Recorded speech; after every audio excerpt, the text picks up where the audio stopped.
another on our ongoing series, Terrorism and Homeland Security Forum, that's co-sponsored with the Council on Global Terrorism, represented here today by Justine Rosenthal, and by Georgetown University's Center for Peace and Security Studies, as well as within the Wilson Center, International Security Studies, the Center's Asia program, directed by Robert Hathaway, and our Middle East program, directed by Haleh Esfandiari. Let me begin with an apology that we don't have lunch today due to a bureaucratic glitch in scheduling. The lunch wasn't organized, so that we will end the session early, on the early side, 1 o'clock, so you can go out and grab lunches elsewhere. Apologies for that. Usually there are free lunches at the Wilson Center, but today, the first in 4 years, there's not. So, yeah, and I hope, yes, exactly, no one will vote with their feet now. But the topic is America's Counterinsurgency Conundrum, Afghanistan, Pakistan, and the Quest for Stability. We're very fortunate to have two specialists who've just been to Afghanistan. They spent time with the 82nd Airborne and visited 4 frontline provinces.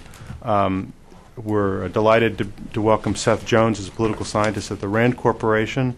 Seth is an expert on Afghanistan, Europe and the Middle East, nation building, terrorism and counterterrorism. That's been the areas of his work. His most recent book are The Rise of European Security Cooperation and a forthcoming volume, In the Graveyard of Empires, America's War in Afghanistan, which is forthcoming through Norton Press. Our other speaker is the co-chair of this series, Professor Bruce Hoffman of Georgetown University, where he's a professor in the Security Studies program. Prior to joining the Georgetown faculty, Bruce was the corporate chair in counterterrorism and counterinsurgency at the RAND Corporation. He has many outside affiliations, including as he's a senior scholar at the Woodrow Wilson Center. He's a senior fellow at the Combating Terrorism Center at West Point, a senior fellow at the National Security Studies Center at Haifa University, among others. He's the editor-in-chief of Studies in Conflict and Terrorism, and a member of the Advisory Board of Terrorism and Political Violence.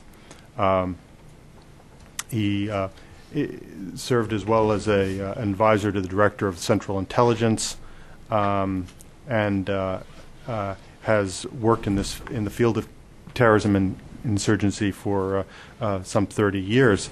He's the author of Inside Terrorism, which was just published, again, republished in 2006, and was described by the Washington Post as the best one-volume introduction to the phenomenon of terrorism. So I can highly commend that book to you. Today's session will be essentially a trip report by Seth and Bruce, who are back. The trip was in March, yes, I believe, about a month ago. And we'll lead off with Seth, who... I'm sorry, Bruce is opening up. Okay, so first to Bruce, and then we'll turn to Seth. Right. Well, thanks, Rob, and thank you all for coming. I mean, the one thing Rob left out is that I have absolutely no expertise whatsoever in Afghanistan, in contrast to Seth, which is I was very keen to pair up for this. This was my first and only trip thus far, at least, to Afghanistan. Seth has been there more than a dozen times, extensively has traveled throughout the country. But let me begin, sort of set this up a little bit, and then talk a bit about our counterinsurgency achievements in Afghanistan, which I think are important, if not quite yet significant. Then turn it over to Seth, who will talk more about the insurgency problem itself, and especially some of the challenges we face cross-border, which I also have some views on, and then we'll both wrap it up and have, I hope, ample time for questions and discussions. It's perhaps stating the obvious to say that the lawless border between Pakistan and Afghanistan has, I think, become really America's most acute foreign policy challenge, even more so than Iraq, although it receives, obviously, a disproportionate amount of attention. 100 years ago, Lord Curzon, who was then the Viceroy of India, subsequently became the British Foreign Secretary, describes such fault lines as, quote, the razor's edge on which suspends the modern issues of war and peace, of life and death of nations. His statement is no less true today. Indeed, every single major al-Qaeda plot or attack since 2004 has emanated from precisely that area. When I'm talking about al-Qaeda attacks, I mean international al-Qaeda plots and terrorist attacks has emanated from precisely that area, specifically from just across the Afghan border in the federally administered tribal areas in Bajour province and elsewhere in the north of Pakistan. Today, both indigenous and foreign Islamic militants threaten not only the nascent democratization and territorial integrity of Afghanistan, but also the very stability and future cohesion of nuclear-armed Pakistan. As Rob said, Seth and I, about a month ago, as guests of the Commanding General of the 82nd Airborne, visited Afghanistan. We were based out of Bagram, but we were able to tour 4 of the frontline provinces along the border in this struggle. We visited Khost, Paktika, Kunar, and Nuristan. Those of you who are familiar with the Rudyard Kipling short story or the film A Man Who Would Be King, that was the film was actually shot in Morocco, but it was set in Nuristan, which before the 20th century had been called Kafiristan, and then had been forcibly converted to Islam at the end of the last century. The picture we found on balance, unfortunately, is grim. It's not without some bright spots, and fortunately it's left to me in this presentation to at least focus on the few bright spots. But the picture is one, as I said, of a very severe challenge. At least some 14 different terrorist and insurgent groups based in Pakistan regularly cross the border to target Afghan security forces, United States military forces, and NATO military units stationed there. These insurgent units run a gamut from a variety of Taliban groups, both the Afghan and the Pakistani variants of the Taliban, al-Qaeda itself, al-Qaeda affiliates and associates such as the Islamic movement of Uzbekistan, other radical Afghan religious zealots such as those belonging to Gulbuddin Hekmatyar's Hizb-e Islami, a variety of Pakistani jihadi counterparts that hitherto had focused mostly on Kashmir but have now also turned their attention to Afghanistan, like Lashkar-e-Taiba and Harakat al-Mujahideen. And the problem, as one U.S. military intelligence officer very pointedly told us, is obvious. We recognize the border. They don't. The unfortunate irony for us in the United States, though, is I think just as our forces are finally beginning to understand counterinsurgency in a region that, as the title of Seth's forthcoming book is being described as a graveyard of the ambitions of some of the world's most powerful militaries, including those historically of Alexander the Great, of course of the United Kingdom, more recently of the Soviet Union. The significant and painstaking progress that the U.S. military has achieved in Afghanistan is threatened by this escalating the cross-border violence targeting the country, our forces, particularly the NATO forces, as well as the Afghan security forces. And the problem, of course, is that Pakistan has become a sanctuary for these insurgent forces who are able to train, equip, and mount attacks largely from the federally administered tribal areas, but also from elsewhere in Pakistan, with relative impunity, and in some cases with the support of the Pakistani government. The massing and unrelenting operations of these insurgent groups imperils everything that the United States is trying to achieve in Afghanistan and everything that we thus far have achieved. But the threat we came to understand as a result of our trip is not only to Afghanistan, but to Pakistan and indeed to South Asia, as these very powerful centrifugal forces work to destroy the national and regional stability of that area while the United States remains preoccupied and focused on Iraq. So let me now say a few things about our counterinsurgency operations and program in Afghanistan and then turn it over to Seth.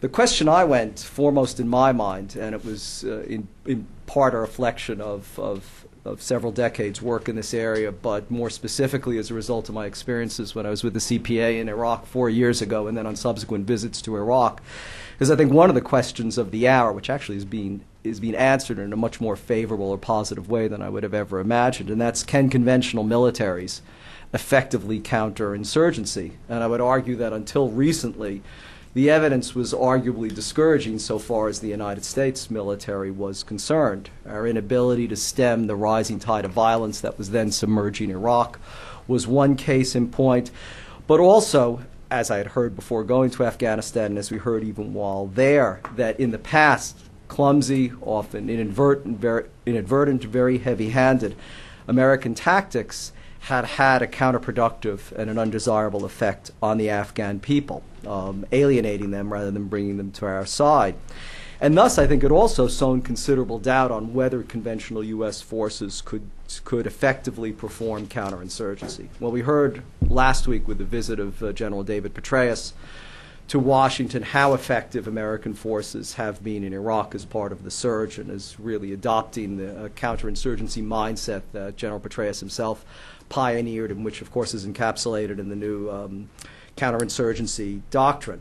I mean, certainly what we saw in Afghanistan, and what was, I think, obviously far less attention has been focused on this, but it's nonetheless, I think, extremely noteworthy, the achievements of the commanding general of the 82nd Airborne, Major General David Rodriguez, in reshaping the attitudes, the orientation, and the operations of the 82nd Airborne. Let me give you an example. When we visited Nuristan province, for example, we were told that captured insurgents, when they were interrogated by U.S. or Afghan forces, often said, and this is what we told is a very typical quote, "We are fighting you because 2 years ago the Americans kicked in doors, searched our homes, and took our arms." And this was the explanation that we were heard, is that, not exclusively, of course, but that many of the U.S. operations, not least when the 82nd had previously been deployed in Afghanistan, had been overwhelmingly kinetic, and in many instances had alienated precisely the population that we were trying to win over our side. And I think extremely commendably, reflecting on the 82nd Airborne's experiences both previously in Afghanistan and indeed in Iraq as well, General Rodriguez set out to do things differently. The 82nd Airborne's mission, it was constantly emphasized to us, and I think we also observed in practical terms their ability to actually implement the three core principles of counterinsurgency: security, governance, and development. That is, separating the population from the enemy, building the capacity of the Afghan government to address the needs of its own people, and facilitating reconstruction, development, and economic growth. And the 82nd Airborne also themselves repeatedly pointed out to us that the last time they were deployed in Afghanistan, 99% of their operations were kinetic, whereas this time they said that only about 25 were kinetic and 75% were non-lethal operations. What one officer told us were quote-unquote non-soldier things, and what a trooper had told us basically amounted, and I'm quoting, one day handing out kites to kids and the next night setting up an ambush with the Afghan National Army against insurgents.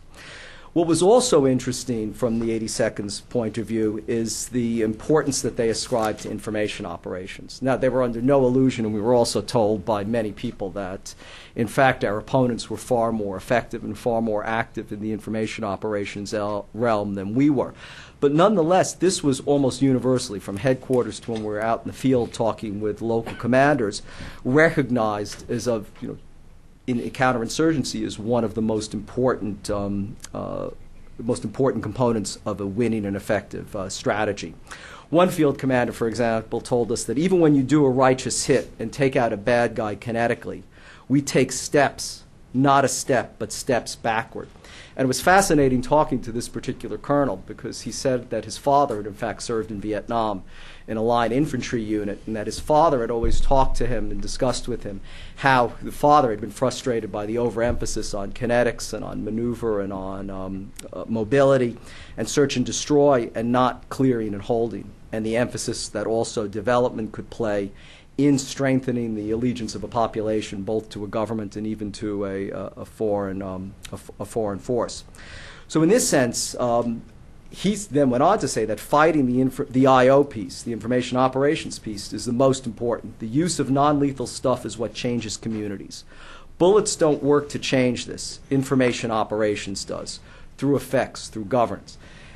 At least reflecting on my own experiences in Baghdad in 2004, that was not a common statement that you would hear from the average infantry officer. In fact, this officer claimed that the 6 districts under his authority in Paktika had less crime and less violence than Washington, D.C. has. whatever the metric is used, the progress in Afghanistan compared with the Taliban era is indeed absolutely staggering. For example, 9,000 schools are functioning today compared with to only 1,000 in 2001. They're staffed by 160,000 teachers compared with about an eighth of that figure 7 years ago. Today, 78% of Afghans have access to basic health care. By contrast, during Taliban rule, only about 8% did. Today, there are some 85 new centers of district governance that have been built by United States forces in Afghanistan, with 53 more under construction. There were none under the Taliban era. Today, with the penultimate metric, there are 104 radio and 6 television stations operating in Afghanistan, again reflecting this emphasis on information operations. There were none of either during the Taliban era. And perhaps, at least from our point of view, or perhaps from a Beltway point of view, one of the most effective metrics of progress is the existence of cell phone towers and BlackBerry receptivity. And we were very surprised, depending what carrier you had. But even on the border, in very remote areas, we could get email from our offices. But the progress has been extremely slow, and while palpable, is also as fragile as it is tenuous. And here, I think, inadequacies of resources is the problem. Our preoccupation with Iraq and ensuring the success of the surge has continually undermined, if not, I think, threatens to vitiate a lot of the success and a lot of the progress that we've thus far achieved in Afghanistan. And this was also a universal view that we heard. Not necessarily people grousing or complaining, but stating a matter of fact. For example, one civil affairs officer we spoke to said, "We're like the Pacific Theater in World War II. We're told we'll get more forces after Berlin falls." I mean, that is after Iraq is sorted out, although I have to say one of the more discordant elements of General Petraeus' testimony last week is that he said we're not yet at any position where there's a light at the end of the tunnel. The civil affairs officer gave us a meaningful contrast or description of how our focus in Iraq has undermined our progress, has threatened our progress in Afghanistan. He pointed out that the Civil Affairs Planning Cell in Iraq has a staff of 80, compared with 9 in Afghanistan. And this is despite the fact Afghanistan is both larger in terms of population, roughly 31 million persons versus 26 million persons, and also the larger country in terms of geography, 647,000 square kilometers compared with 432,000. Capacity is another problem. The 82nd Airborne and the combined task force that General Rodriguez led had the firm, and I think in counterinsurgency, the absolutely sound belief that good governance will also bring good security. Yet, it was also pointed out to us that at the district level, only about 14 Afghan officials in Regional Command East, which is the responsibility of the 82nd Airborne, had even a high school education. And they said that even at the ministerial level in Afghanistan, it's not surprising to find office holders who are functionally illiterate. But again, this is constant yin and yang in essence. Even if their education is poor, we were told their thirst for knowledge is boundless. One officer told us that we will wear out teaching before they wear out the desire for learning. But here, once again, we get to a problem of resourcing and capacity, in that there are just too few American and coalition military forces, and especially an enormous paucity of American civilian expertise to ensure the permanence of this process. I mean, you just have to look at the numbers in military terms, putting aside the civilians. There are some 56,000 U.S. and coalition military forces stationed in Afghanistan, compared with more than 3 times that number in Iraq. In terms of U.S. military forces alone, the surge has largely frozen our troop levels, at least through the fall for the foreseeable future, at 140,000 personnel, while there are barely 23,000 U.S. military personnel deployed to Afghanistan, and even 3,000 of that number is the result of, I suppose one could call it a mini-surge of sorts, but it was the deployment of U.S. Marines to the southern provinces that began while actually we were in Afghanistan. Hence, while the United States military and coalition forces, often in partnership with the Afghan National Army, which we were told is the most respected government institution in Afghanistan, can, wherever possible, clear and build, it's the fundamental weakness or the fundamental challenge of counterinsurgency that threatens our progress thus far. It's the ability to not just clear and not just to build, but in fact to hold that is one of the main problems. And this, I think, was brought out to us very clearly. We were advised by one U.S. intelligence officer who said, all that stuff, and this is the reason I cited the progress in the building of schools easier. He said, all that stuff about schools is great, but he said, look at it this way. It takes us 6 months to build a school. It takes the insurgents about 6 minutes to burn it to the ground. And he emphasized, I think correctly, which was also one of the core principles of counterinsurgency, is that the damage that's done from these incremental improvements that then are just swept away when we don't have this ability to hold, and when the insurgents are allowed to come back in and destroy everything we built up, is absolutely enormous. Another intelligence officer said to us, we hurt ourselves. We encourage people to cooperate with us, and then we just leave and never come back. Troops assigned to nation-building tasks, what I referred to earlier as the non-soldier type of work, could be reallocated to providing more consistent and pervasive security if we were able to deploy the civilian expertise that exists within the interagency community, if we could bring that to bear to a much greater level in Afghanistan. But as is well known, a combination of the rough living conditions and some of the outposts we were at were indeed very rough. The fact that many of these areas still have, despite our successes, have profound security concerns, have often meant that it's extremely difficult for us to staff many of the provincial reconstruction teams, the PRTs, with civilians from the Departments of State, Commerce, Agriculture, Agency for International Development, and so on. And this was a problem that was commented often. This is not about brigades, as civil affairs officers stressed us, but the capacity of the interagency. And we saw this firsthand. I thought it was fascinating that at least 2 of the PRTs we visited in an entirely landlocked country were commanded by United States naval officers. And it was fascinating to talk to them how they had gotten there. I mean, it struck me as not surprising to find Navy officers throughout the world, but in these particular environments, at first I was somewhat taken aback. And they explained that about a year and a half previously, a hey you call had been issued throughout the Air Force and the Navy in particular to staff positions that couldn't be filled by the civilian agencies. And these people were selected. They told me they weren't volunteered. They said they could have gotten out of it, but they wanted to go. They were selected and then sent on a 15-month deployment to serve in these PRTs. Prior to the 15-month deployment, basically they were given a 6-week course in governance and development at Fort Bragg before being deployed, which universally people said, although they'd been able to achieve tremendous amounts, that it was an extremely steep slope in terms of learning. So the result is something akin to the fabled Dutch boy trying to plug multiple holes or multiplying holes in the dike with his fingers. It's almost that every day that we were told every day that we take the lead on anything is another day that we ensure will be here, in other words, in Afghanistan. But the numbers and the competency available to train both Afghan security forces and government officials, and indeed the resources that we're able today to devote to Afghanistan, border on the anemic compared to the resources that we're able to deploy to Iraq. Let me turn to you. And that was supposed to be the optimistic part of the discussion. I actually wanted to begin with a story that the former Afghan foreign minister told me somewhat recently, which is he said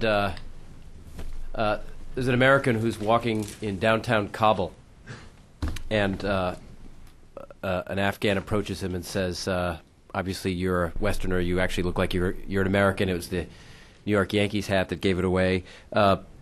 What are you doing here? And he said, well, I'm actually writing this book on Afghanistan. And so the Afghan says, fantastic. You must have been here for a long time. You've obviously been doing lots of research. And he says, actually, I just got here yesterday. So the Afghan response is, well, you just got here yesterday. Obviously, you're planning to stay here, visit some of the wonderful cities, Herat, Kandahar, Mazar-e-Sharif. And he said, actually, I'm leaving tomorrow. And so there's a puzzled look that comes over the Afghan's face and says, well, what is your book about? He says, well, I'll give you the title. It's Afghanistan Yesterday, Today, and Tomorrow.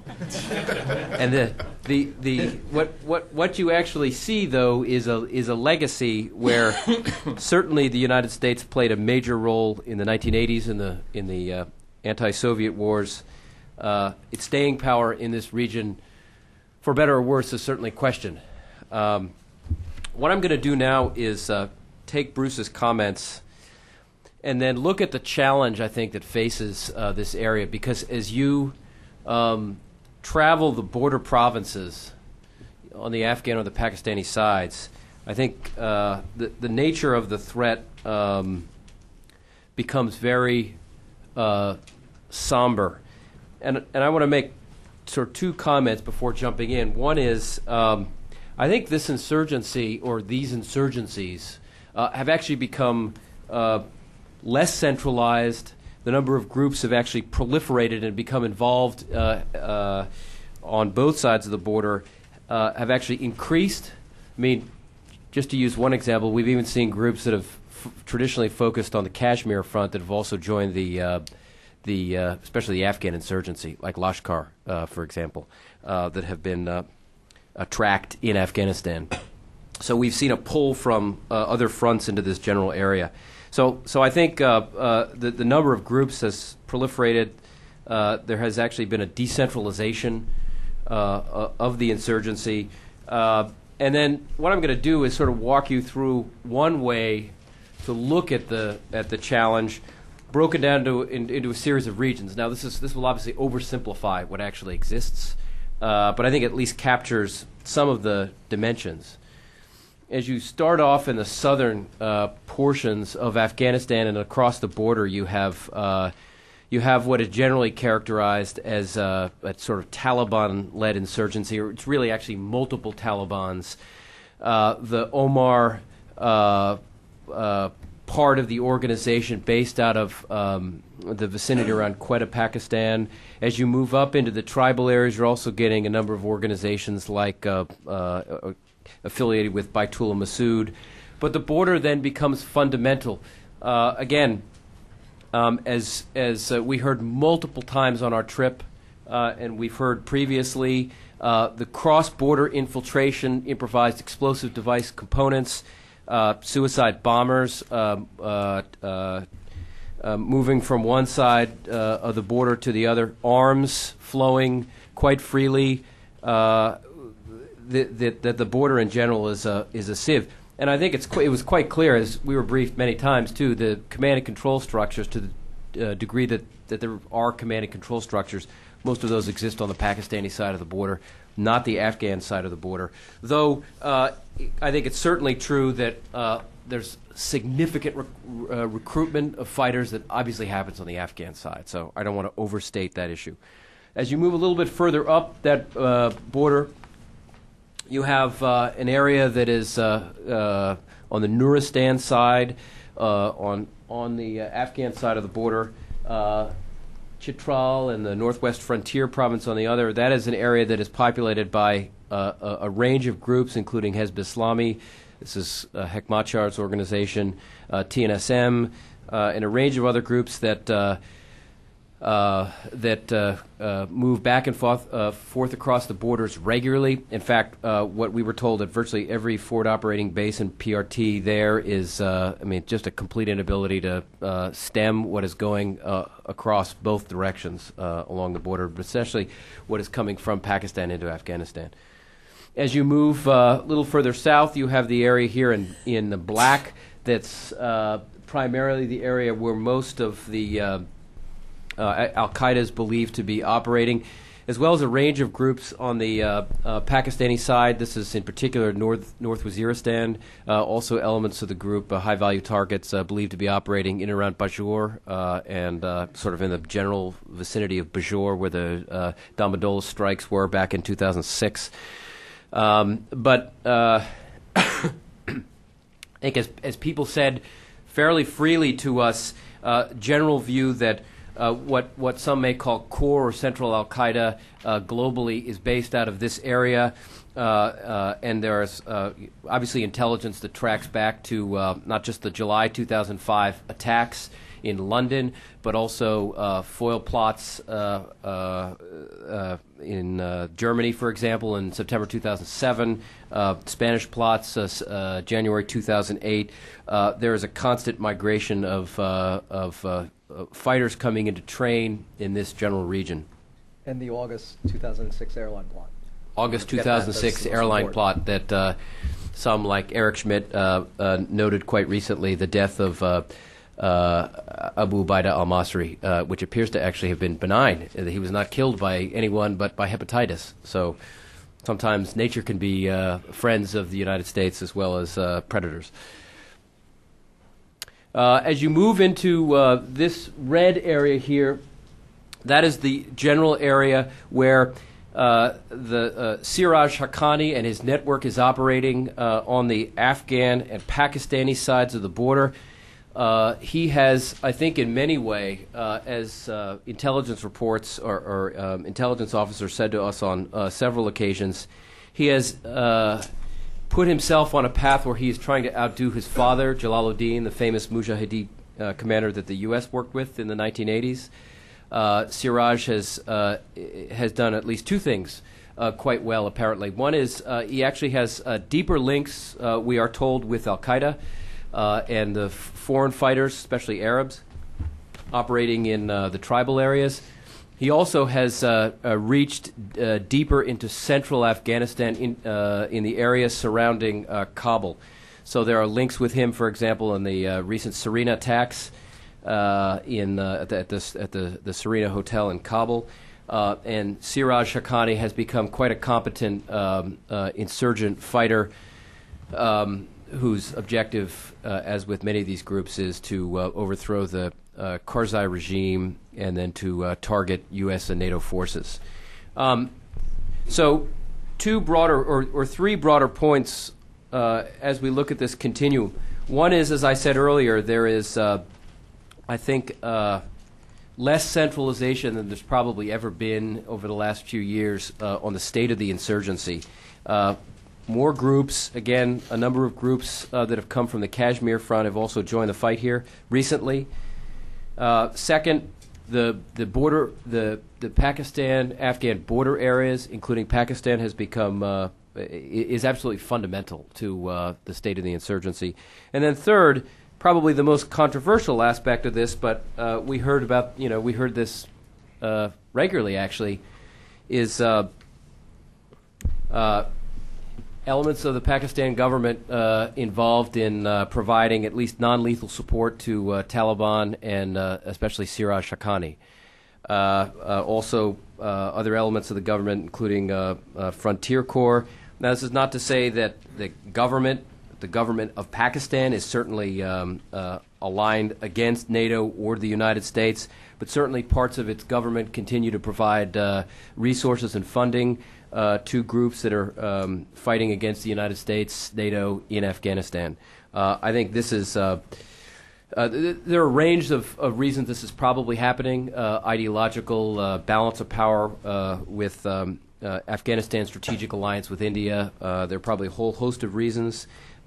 Certainly, elements of ISI and Frontier Corps are being extremely helpful in helping capture or kill senior insurgent leaders. But I think there clearly is, and as we heard repeatedly, there clearly is are two sides to this coin. Not to paraphrase counterinsurgency, but certainly two sides of this fight. And I think solving this problem or challenge is and will be a fundamental one for the U.S., NATO, and other governments as we move over the next few roads. I'll wrap up with a couple of very small conclusions. We can get into policy recommendations in the question and answer. I'm going to turn this back over to Bruce in a second, but a couple of things that I just wanted to note or highlight. I think that this trip, among others, made very clear. One is that I do not believe, I believe that while this war can certainly be lost in Afghanistan for the U.S., it actually cannot be won there, or at least cannot be entirely won there. I think a huge component of this has to regionalize this counterinsurgency to the Pakistan side as well. And I'm not suggesting that the U.S. should send military forces in, quite the opposite. But I think there needs to be a recognition that the U.S. strategy at the moment is basically an Afghan counterinsurgency strategy. I do not believe this can continue. or should continue. There clearly is a governance component, even on the Afghan side, that needs to be addressed. I think we heard repeatedly concerns about corruption that has infiltrated all levels of the government. And depending on who you talk to, I think most optimistically, we heard something around maybe 1 or 2 mid to senior level Afghan government officials have been prosecuted for involvement in corruption, including narcotics trafficking, over the last few years. Maybe 1 or 2. But, I mean, there clearly is a problem that is not being addressed, especially in the country. A couple of other minor issues. One is South. I mean, I think, while Bruce mentioned there have been some slight improvements in the state of the counterinsurgency in the East. That is, levels of violence have actually decreased in some areas of the East. I think part of that is attributable to what Bruce noted earlier about organizations like 82nd Airborne, I think, actually have at least better understand today the necessary requirements for fighting. I do not think that is the case in the South and several other areas. There clearly is a very strong and vibrant insurgency in a number of areas, including the South. So I think there's a major question about what countries over the next, say, 4 to 5 years will be operating in the South. This is the Taliban's historic center of gravity. The Marines will essentially be there only through the end of the year. So who will replace the Marine presence? Can we get more Afghan and international forces into the South? And then finally, this issue of command and control structure that we heard repeatedly. We have multiple U.S. military chains of command in Afghanistan.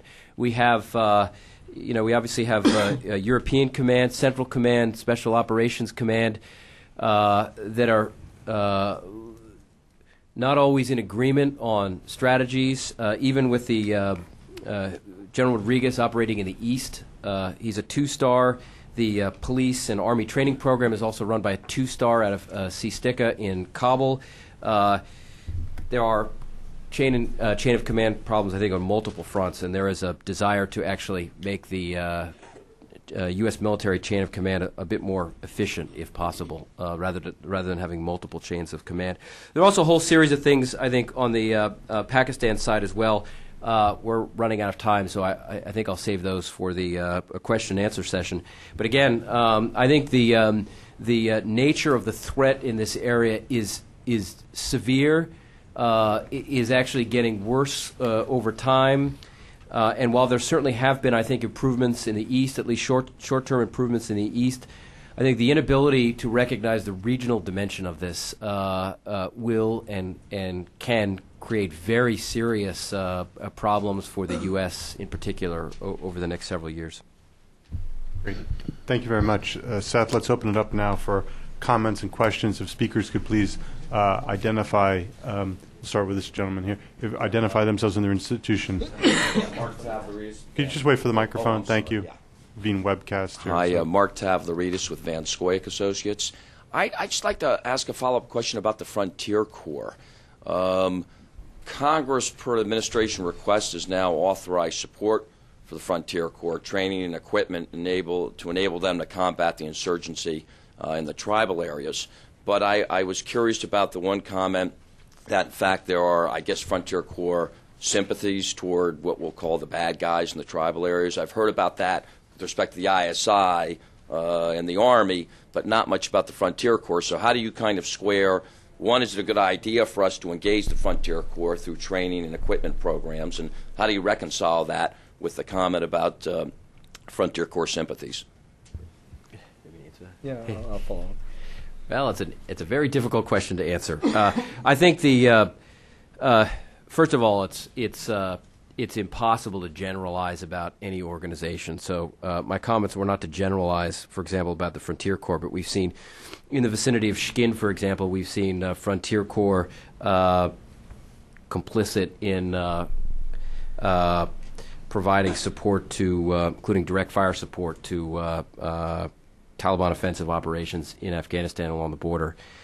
I think the biggest challenges with the effort to increase the frontier. I mean, the Frontier Corps are, in a sense, they are probably the primary law and order force in the tribal areas. So they are important. I think the biggest challenge, to be completely frank, is not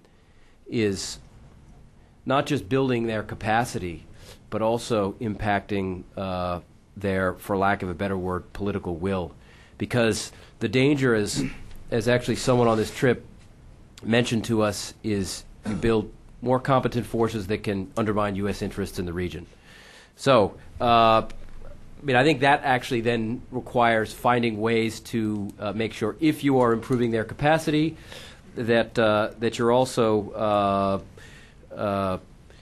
able to find some common interests in their actions, both on the Pakistani but also on the Afghan sides of the border. So, there are a number of steps I think that one could envision, but I think that's sort of the crux of the problem with the Frontier Corps.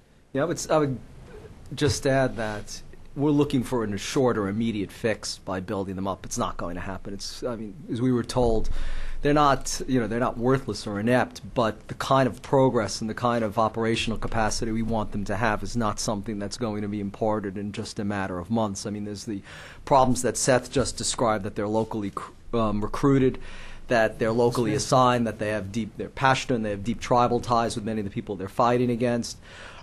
Let's face it, their competency is that Pakistani military, which is an extremely competent fighting force, had encountered some very serious difficulties in counterinsurgency operations against these same forces. The Frontier Corps is more of a rural constabulary. It certainly doesn't have, I think, the discipline and the training, not least the armaments and command and control that the Pakistani military had. So why we're expecting the Frontier Corps in a very short period of time is going to be able to ramp up and have a more demonstrable impact on the situation that even the far more professional Pakistani military has been challenged in doing, I think, is an illusion. Hi, Jonathan Landay with McClatchy Newspapers.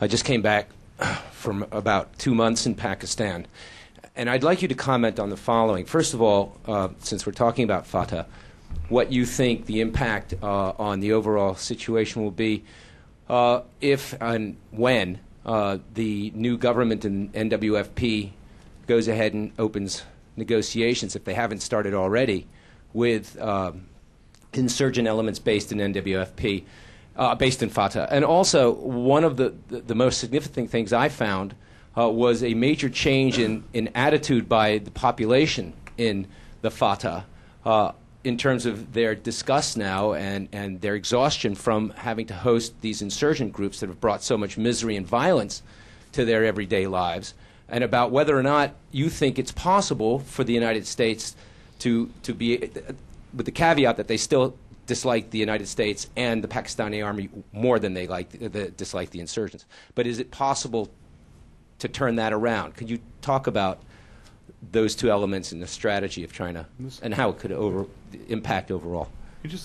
Jim Scheer had a two-finger on that to add, and then we'll... Yes, I'm Jim Scheer from the National Defense University. Thanks very much to both of you for excellent presentations. Just to follow up on the last part of Jonathan's question, what did the civil affairs community in the 82nd or others tell you about public attitudes in Afghanistan toward the insurgent groups? I've heard that there's a mix between loyalty and intimidation, that targeting by Taliban or other elements of infrastructure, including the cell towers that we've all heard about, as well as the one road that services the local farmers, is that there are hard choices, hard kinetic choices that insurgents face when they go after infrastructure. So anything on local attitudes on the Afghan side of the border would be much appreciated. Thank you. Seth, you also need to correct the record on who broke the story about the... Sorry. I said Eric, actually, but I meant you, Jonathan.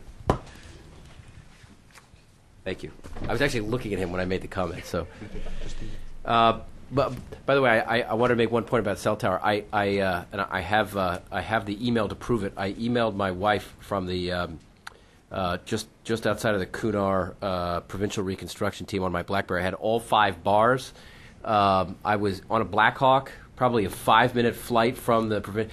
I got better service there than I did than I do where I live in Alexandria. So I should actually send Singular a letter saying that. But I'll try to address both of these, and then I'm sure Bruce has views. I mean, on the impact of developments in the Northwest Frontier province, I mean, I'm not really a Pakistani expert, but I will say that one of the things that does concern me is the continuing rhetoric of dialogue. Now, dialogue is and should be important. It is historically important. It was important, for example, when the British were operating in this area in the 1800s and 1900s. But I think more than dialogue, based on the extent of the sanctuary and the ideological views, at least at the tops of many of these organizations, I think there is more than this is not just dialogue, and it's not just dialogue. And there's also obviously an economic and a political component as well. Political component. What will the political situation of the federally administered tribal areas be? Will it continue to be an autonomous region? Will it be brought into Pakistan? I mean, I think these are also critical components. So too much of a focus on dialogue, I think, misses one of the lessons that comes from monitoring this in 2004, 2005, and 2006.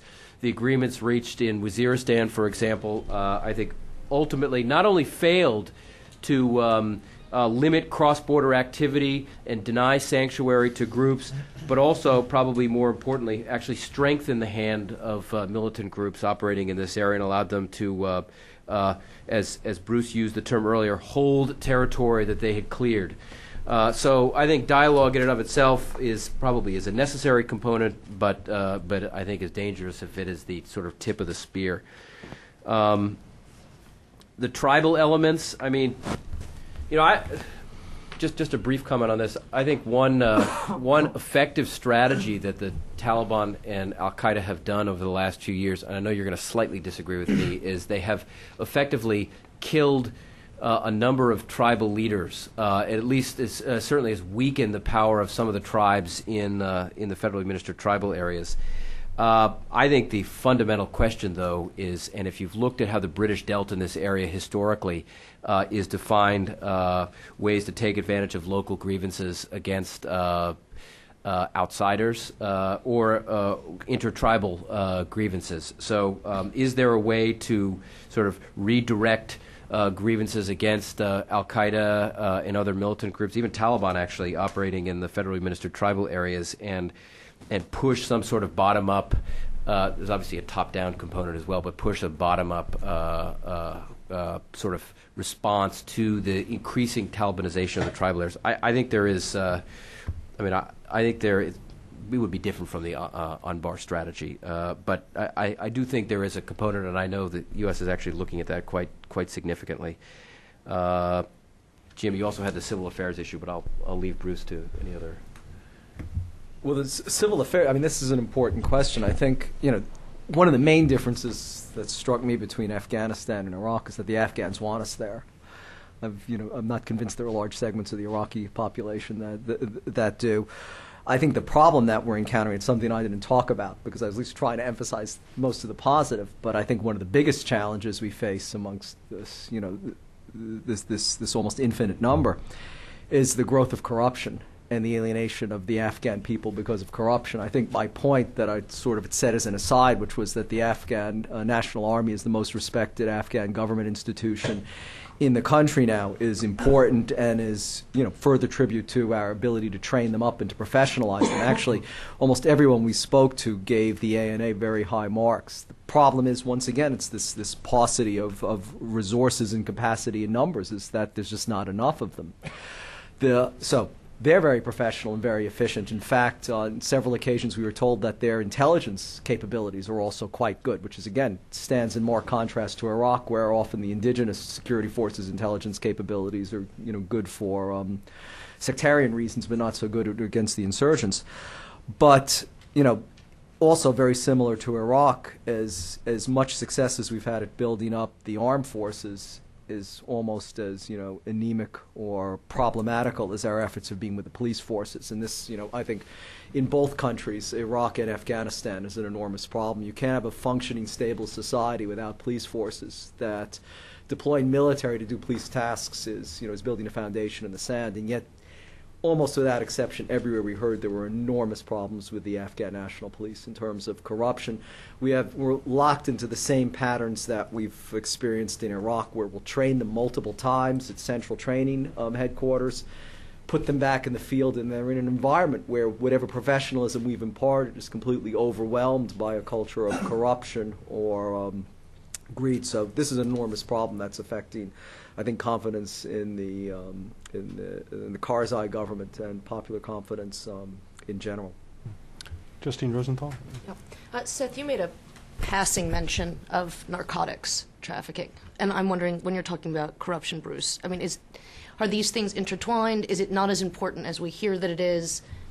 Is there a reason why it's being left out of the talk for that reason? Well, I left it. It was a noticeable section. Again, I really was trying to emphasize the good news because I think it's significant. I think the progress that has been made in counterinsurgency. But the narcotics dimension, again, just underscores the enormous challenges we face in that narcotics production is at its highest levels ever, that the growers at least have gotten much more effective, for instance, in camouflaging or at least cultivating both crops that people could eat with narcotics, so that if we attempt any sort of eradication, we're basically going to starve people. So it's put us in a very difficult position, and of course they're very intertwined. And this is, again, another, I think, very important threat both to stability and to governance. Yeah, on the narcotics side and the insurgency, I mean, as you look at this map, for example, I think the primary bulk of money that's being made from insurgents is happening in the South, and that is insurgent groups operating in the South, especially Taliban and a range of criminal groups, are clearly making, in some cases, significant money off of taxes, both to farmers but also along checkpoints. So making money off of the cultivation, production, and then trafficking of poppy. As you move further up that border area, I think at least the U.S. estimates are that there are lots of other redundancies in financing for militant groups. You get into timber trade, you get into zakat that's collected at mosques, you get into donor funding from Gulf states. So there are other sources as you move up into, say, the tribal areas on the Afghan side of the border. But for insurgents, it's the South that is the primary, that's the drugs are a primary focus for groups operating in the South. At the same time, and something you probably hear less of, it's a primary source of funding also for government officials and non-government officials as well. And I mean, that is in undermining governance, the increasing, skyrocketing perceptions at all levels, district level, provincial level, national level, rocketing perceptions of corruption within the government are, I think, very dangerous and disturbing because, again, if the local population is the center of gravity of any counterinsurgency, and the local population is beginning to increasingly feel that its government is not honest and is involved in illicit activity, I think you've got a real serious long-term problem. So I think it works both ways. This gentleman here, and then Dennis Cooks. Raghuveer Goyal from India Globe and Asia Today. You both had a really great presentation and educational. My quick question is that now Pakistan has a new government, but change is only on the downside because most of these years, 7 years or so, whatever you have said about situation in Pakistan, Al-Qaeda and Taliban, General Musharraf was in power and he's still in power. Power has not changed at that level. And now there was a NATO meet in Europe and President Bush was there and so was the Secretary of Defense. And General Petraeus also gave a testimony on the Hill. My question is that do you think all these things NATO will bring any hope for the Afghan people? They are crying for now stability and security before they were crying for freedom, which they got. And will the new government in Pakistan bring some hope because they were crying that all the money was going to the military, not for the people of Pakistan? Let's take Dennis Cooks' comment or question, and then we'll give the speakers a final opportunity to. Hi, Dennis Cooks. Whoops. Is it on? Okay. Dennis Cooks from the Woodrow Wilson Center. Well, a brief comment on corruption. It seems to me Karzai is a weak president right now. And I think maybe he was good earlier, but now he's become part of the problem by not being tough enough on corruption. And I don't understand why the United States, with all it's putting into Afghanistan, hasn't pushed him harder, frankly. And I think it'll be very important when you have new elections next year, personally, that Afghanistan get a new president. But turning to Pakistan and the border problem, I agree with you entirely that you cannot win an insurgency if the insurgents have a safe haven. The thing can go on forever. So thus you can get everything else right, drugs, corruption, etc., in Afghanistan, and you're still not going to succeed in achieving your objectives unless you get it right in Pakistan. And it seems to me there are three things that need to be addressed. One, you talked about information efforts, etc. Well, the real challenge for us is to get the people of Pakistan to think that the war on terrorism is their war, not just our war, and to commit themselves to this. That's not easy to do. The second, and here I think, frankly, Americans have been a little naive and don't know history very well. Of course, the government of Pakistan or the Pakistan Army has been supporting the jihadis, the terrorists, whatever you want to call them. I mean, that's part of the strategic culture. And I do not know why the American taxpayer continues to shell out money, and this is the DOD payment for services rendered when services aren't being rendered. And it seems to me there are ways to put pressure on the Army in a private manner to try to change this view. In the long run, you have to change the culture, I think. And finally, you need to integrate Fatah into Pakistan. And that's going to be a long-run affair, but it seems to me it needs to be done. Seth and Bruce will give you the final word. Who'd like to start? Well, there's lots of stuff in there. I'll probably hit one or two things and then let Bruce make the final comments. NATO role. I think the NATO role is obviously crucial to Afghanistan. It's playing a role and an important role in a number of areas. I mean, no matter what one thinks about strategy, the Dutch, the British, the Canadian roles in the south, Iruzgan, Helmand, Kandahar, are important. The German and other efforts in the north are obviously important and play integral roles. I have to say, though, probably this will be a bit of a controversial comment, but after visiting a number of times, especially seeing some improvements in the east, I think the U.S. has to fill that vacuum in the South. I don't think there is. This does not. Just in terms of military forces, I'm setting aside the civilian efforts, which Bruce says and rightly says is critical. But on the broader NATO effort, I think the Dutch presence in Iruzgan is critical. Canadian presence in Kandahar is obviously important. British presence as well. The U.S. is now moving in a direction, though, I think, where it recognizes key problems in the South, and the U.S. is probably, I think, should be the major country that should devote its forces to stabilizing the South. Whether it will and whether it has the forces to do that may be a separate issue, but I think actually it could relatively effectively do that.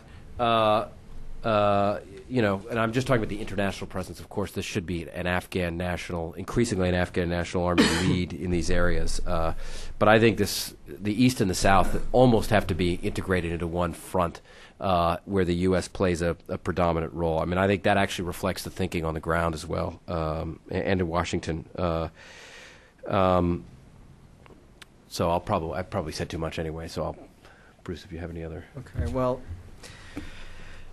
I mean, getting to your question, it's difficult to be terribly optimistic. I think in part because our foreign policy towards Pakistan in particular, I think, has reached a cul-de-sac or a dead end in recent years, and this is one of the main problems.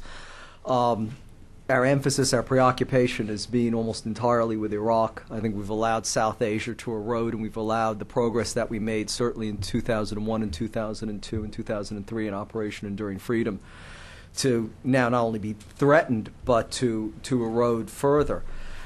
I think the problem is, we put our faith and trust in President Musharraf and basically gave him a blank check with $6 billion going to his security forces without any accountability. And we're in a position now where the new government, perhaps from their point of view, rightly says a policy of confrontation, although I think the confrontation has never been as aggressive as we wanted it to be, but let's say confrontation light, has not succeeded, and therefore they turn to negotiations. Well, at least in my experience, the only successful negotiations you can ever have with terrorists or insurgents is from a position of strength and not of weakness. And I don't think the Pakistan government now is approaching them from a position of weakness, from strength rather, but not only from weakness, but out of fear. We've seen a tremendous rise in suicide attacks in Pakistan from 6 in 2006 to 60 last year. It's almost a third of that number in just the first quarter of this year. And that, I think, is part of the problem. That's what drives the government to think that they can resolve not by force of arms but through discussion and negotiation what they haven't been able to achieve from a position of strength. And I think it's also predicated on fear. Of course, there's been several and two particularly prominent near-successful attempts on President Musharraf's lives. These suicide attacks in general have targeted exactly the institutions of Pakistani national security, including the interrogation center used by intelligence of captured insurgents. And you have to think that this kind of tactic is not necessarily an al-Qaeda tactic that we've seen used against us, but closer to what the Tamil Tigers have used in Sri Lanka, I think, to intimidate government authorities.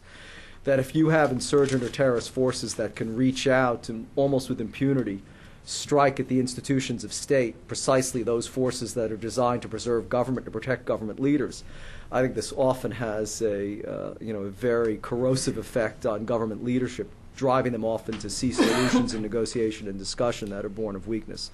So I'm not completely optimistic in that sense. We need a new strategy and a new policy for Pakistan. Unfortunately, I think in much the same manner that our Iraq policy is on hold until the next administration comes in, it's probably exactly the same situation, unfortunately, whereas I think the timing and the criticality of South Asia is much more important. Again, I spoke at the beginning of these centrifugal forces. It really is, I think, the cohesiveness and stability of Pakistan that's at stake as much as that of Afghanistan. And, of course, Pakistan is also a nuclear power, which that's gone to war 3 times with India, nearly a 4th time.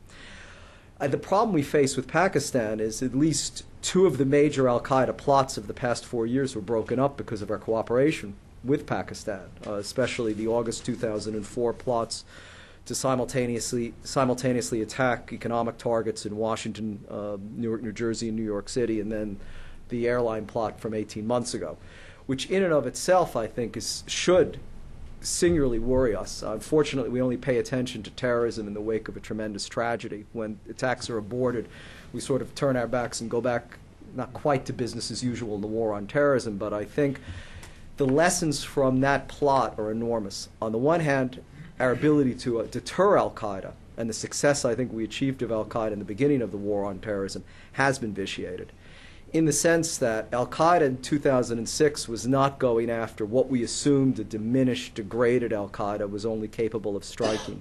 That is to say, soft, accessible targets like metros or subways or hotels or tourist destinations.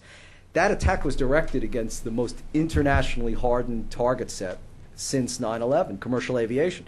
And not, in a country where the commercial aviation security is lax, but in the United Kingdom. So that's very worrisome. I think secondly, as we know from Jonathan and Eric's reporting of the past week, that another problem is our ability to deter al-Qaeda not only from targets that they think are the most lucrative and valuable and that we think we've actually hardened, but also to deter them and derail their operations. I mean, we killed the handler or the controller, one of the previous ones for the airline plot, Abu Hamza Rabia, in a Predator strike in November 2005. Al-Qaeda did not stop the attack. They merely handed it off to Abu Ubaid al-Masri, who, after all, was mostly a rural guerrilla fighter who had been blooded in battle in Afghanistan and in Bosnia and Chechnya, had been the commander at the time of Al-Qaeda operations in Kunar province. And yet you have a guerrilla fighter plucked in now to oversee a very important, I would call, urban terrorism operation. And even with, I think, the good news of Abu Ubaid al-Masri's death, we have to ask, he's exactly the anonymous soldiers that are behind al-Qaeda. He's exactly this deep bench that sustains this movement. And that's why I make the point that, while we push off the whole issue of Pakistan and Afghanistan, but especially Pakistan, to the next election, I would argue al-Qaeda, we should have no doubt, is planning and plotting still further terrorist operations, no doubt on a grand scale, and they've already selected Abu Ubaid al-Masri's successor and tasked him with that responsibility. That's a cheery note to end on. Well, I started optimistically. I had to redeem myself. Just two quick announcements. The next meeting in the series will be on May 1st, and the speaker will be Stuart Baker, who's the Undersecretary for Policy at the Department of Homeland Security. Will be addressing these issues from sort of inside the U.S., looking out at the target and at the threat environment. Secondly, for those of you who have not regularly been getting the invitations for this series, please leave a card or your name and email address on the clipboard outside the